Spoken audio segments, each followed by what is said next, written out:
Assalamualaikum warahmatullahi wabarakatuh. Perkenalkan, nama saya Ardili Zira Rahman. Di sini saya akan membuat video untuk memenuhi tugas akhir mata kuliah Sosiologi Pendidikan, dan judul yang saya ambil adalah tekanan akademik sebagai pemicu mahasiswa sewa joki. Nah, mungkin mulai dari pendahuluan dulu. Jadi dahulu kala tuh jasa joki itu mungkin hanya dikenal sebatas desas-desus di kampus atau bisik-bisik antar mahasiswa yang terjepit tenggat waktu atau deadline. Namun di era digital ini, fenomena tersebut tuh udah ngalamin metamorfosis yang mengkhawatirkan. Kenapa? Karena jasa joki akademik ini tuh bukan lagi penyedia bantuan ilegal, tapi jasa joki akademik ini tuh udah secara terang-terangan dan beroperasi secara terbuka di etalase media sosial. Dan fenomena ini tuh menciptakan paradoks di dunia pendidikan. Di satu sisi kita memuja integritas, namun di sisi lain tuh kita membiarkan pasar gelap intelektual itu tumbuh subur dalam jangkauan satu klik saja. Nah, selama ini tuh narasi yang dibangun di tengah masyarakat cenderung bersifat menghakimi secara moral. Jadi stigma yang melekat menempatkan mahasiswa pengguna joki itu sebagai individu yang malas, apatis terhadap proses belajar, atau kaum borjuis yang berusaha membeli gelar dan dengan kekuatan finansial. Nah, dalam pandangan ini tuh meski memiliki dasar kebenaran pada level permukaan, tapi seringkali gagal menangkap akar masalah yang lebih fundamental dengan hanya menyalahkan karakter personal mahasiswa. Jadi kita tuh seolah-olah menutup mata terhadap tekanan struktural yang terjadi di balik tembok-tembok universitas. Nah, sejatinya tuh maraknya joki tugas dan skripsi adalah sebuah gejala klinis dari sistem pendidikan yang mungkin sedang gak sehat. Nah, ini merupakan cermin retak, ibaratnya itu cermin retak yang memantulkan krisis identitas dalam dunia akademik kita. Nah, ketika indikator keberhasilannya hanya diukur dari angka dan di atas transkrip nilai, dan ketika proses belajar ini seringkali dikesampingkan demi pencapaian administratif, maka kejujuran itu tuh menjadi barang mewah yang seringkali dikorbankan gitu. Oleh karena itu, untuk memahami fenomena ini itu memerlukan sudut pandang yang lebih luas. Kita nggak bisa melihat joki itu sebagai masalah moralitas individu semata. Nah, narasi ini saya coba buat, atau saya coba membedah bagaimana tekanan akademik yang eksif dan kesenjangan kompetensi yang nyata menjadi pemicu yang menghidupkan industri joki.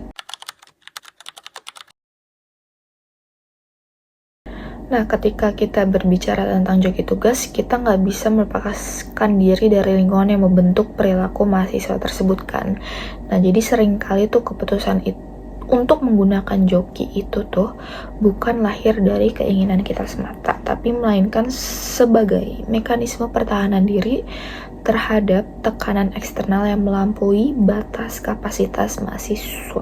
Nah, untuk membedah gimana tekanan ini itu bekerja, saya membagi 3 poin. Yang pertama itu adalah sistem kerja tayang dan inflasi tugas. Nah, dalam sistem akademik saat ini, mahasiswa itu sering banget terjebak dalam apa yang bisa disebut sebagai inflasi penugasan. Nah, setiap mata kuliah itu seolah-olah tuh berdiri sendiri tanpa mempertimbangkan beban dari mata kuliah lainnya. Nah, akibatnya muncullah tuh sistem kerja kejar tayang kayak sistem kebut semalam dalam 1 minggu yang sama. Jadi seseorang mahasiswa itu bisa menghadapi 3-5 tenggat waktu deadline yang besar secara bersamaan. Nah, lalu yang kedua itu ada standar ekspektasi yang tinggi dan ketakutan akan kegagalan. Nah, dunia pendidikan kita saat ini tuh sangat amat terobsesi dengan hasil akhir yang sempurna kan. Kayak ada tuntutan tak tertulis bahwa mahasiswa tuh harus memiliki IPK di atas rata-rata untuk bersaing di dunia kerja atau mendapatkan beasiswa. Nah, dari standar evaluasi yang sering kali kaku dan terlalu perfeksionis itu tuh membuat mahasiswa merasa bahwa 1 kali nilai C itu adalah mimpi buruk. Lalu yang ketiga itu ada fenomena beban ganda dan realitas sosial. Nah, kita tidak bisa menyamakan ya semua mahasiswa sebagai individu yang hanya duduk di kelas. Banyak mahasiswa yang saat ini tuh punya beban ganda. Kayak contohnya ada mahasiswa yang harus kerja lembur sambil kuliah, dan mereka kerja itu sambil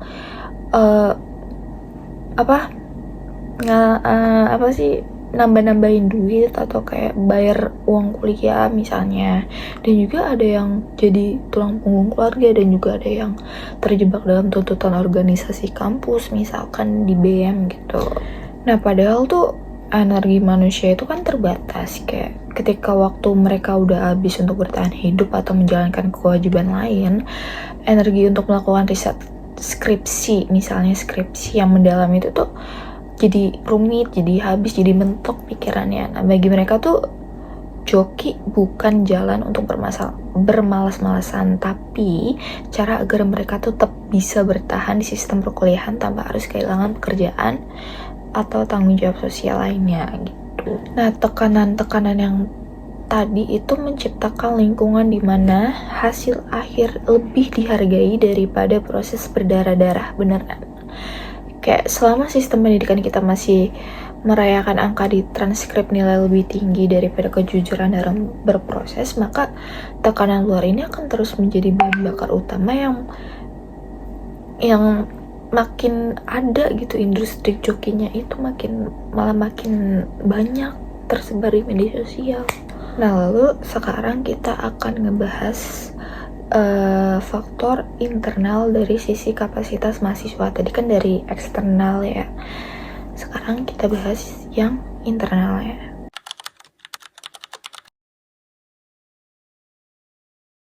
Faktor internal yang pertama itu adalah kesenjangan kompetensi sebagai krisis kapasitas diri.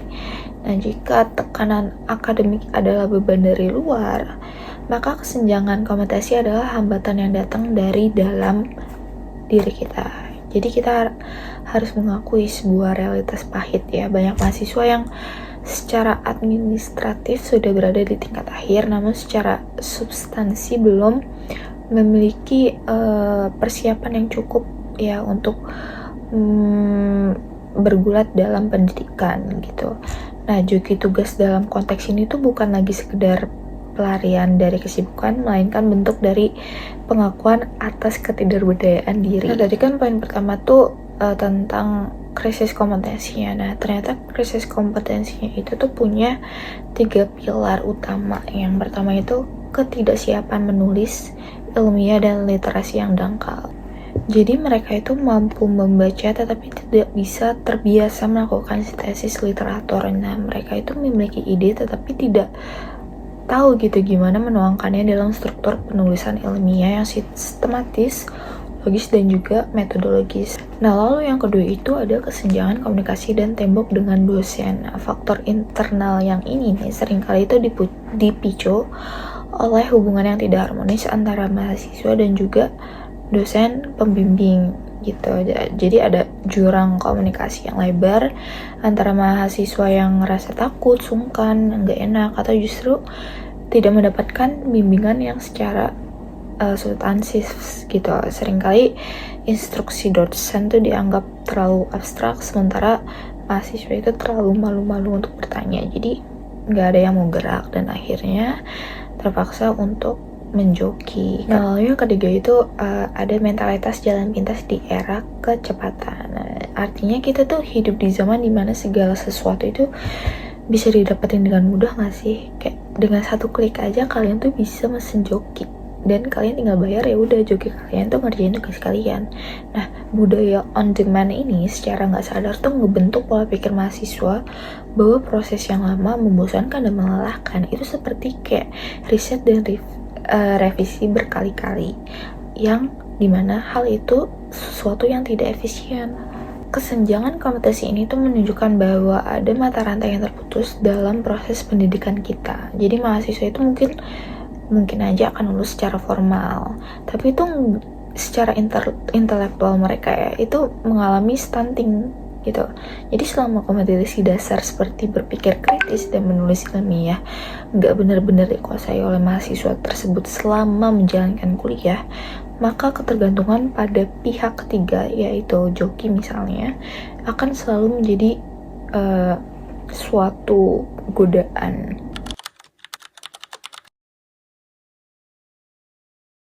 Nah, sekarang apa sih dampak jangka panjangnya dari kita menyewa joki untuk mengerjakan tugas kita? Jadi fenomena joki itu bukanlah masalah yang selesai begitu mahasiswa mengunggah tugas atau menjalani prosesi wisuda. Dampaknya itu bekerja seperti bom waktu gitu, yang akan meledak di masa depan. Jadi saat para lulusan ini tuh mulai memasuki ruang-ruang profesional atau tempat kerja yang profesional, menggunakan joki itu adalah tindakan yang merobek kontrak sosial antara pendidikan dan kualitas, yang pada akhirnya tuh mereka itu dapat merugikan banyak pihak dalam skala yang lebih luas. Nah, kesimpulan pertama yang harus kita tarik adalah bahwa pendidikan tinggi itu memerlukan evaluasi mendalam terhadap metode penilaian dan beban kerja. Selama kampus itu masih mengukur kesuksesan hanya melalui tumpukan kertas tugas dan juga angka-angka di transkrip nilai, tanpa memperdulikan kualitas proses dan kesehatan mental mahasiswa, maka celah bagi jasa joki akan selalu terbuka lebar. Nah, jadi apa yang harus dilakukan oleh kampus-kampus atau universitas sekarang itu adalah harus mulai ya bergeser dari metode penilaian yang bersifat administratif menuju penilaian yang berbasis proses, kayak misalnya proyek nyata dan juga interaksi yang lebih personal antara mahasiswanya, agar ketahuan nih mana yang benar-benar mempunyai kompetensi atau yang tidak mempunyai kompetensi seperti itu. Nah, pada akhirnya pendidikan adalah investasi jiwa, bukan sekedar transaksi ekonomi, dan kita harus mengembalikan marwah akademik ke tempat yang seharusnya. Tempat dimana kegagalan dalam berproses jauh itu lebih jauh terhormat daripada keberhasilan yang dibeli. Karena sejatinya ilmu pengetahuan tidak akan pernah memberikan keberkahannya kepada mereka yang mencoba mencuri melalui jalan pintas. Sekian video dari saya. Assalamualaikum warahmatullahi wabarakatuh.